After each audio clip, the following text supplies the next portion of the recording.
The Seder plate contains all the symbols of the Passover Seder. While any dish can be used, many people own special ceremonial dishes, such as this one, that clearly mark places for all the items needed. One Seder plate will suffice, but people often lay out individual ones for each guest. Let's take a look at what goes on the Seder plate. Karpas, a vegetable, usually green, such as parsley, symbolizing spring and rebirth. It is dipped in salt water near the beginning of the Seder. Charoses, a mixture of chopped apples, nuts, wine, and spices. We dip the maror into charoses to lessen the bitter herb's taste. It also symbolizes the mortar that the slaves made for bricks in Egypt. Maror, bitter herbs. Either romaine lettuce or horseradish will suffice. They're used as symbols of the bitterness of slavery. The rabbis actually listed an order of preference for maror, starting with romaine lettuce, horseradish, endive, then escarole.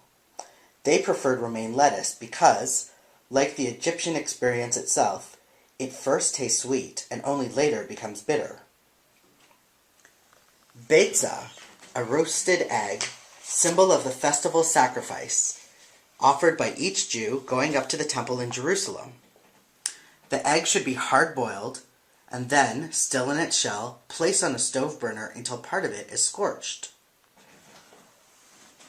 Zoroa, a roasted bone, commonly a shank bone, symbol of the Passover sacrifice. The bone is roasted and then scorched in a similar manner as the egg to simulate the Passover sacrifice, which was roasted.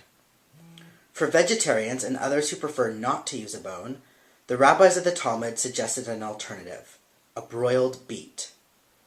Some Seder plates have a sixth symbol, hazeres, which is an additional maror to be used for the korech sandwich. You can easily go out and find a Seder plate. I got this one for less than $10 at a local Jewish bookstore, or you and your family can make one together. I particularly like the ones that not only have spots for each item, but have them clearly labeled. It serves kind of two purposes.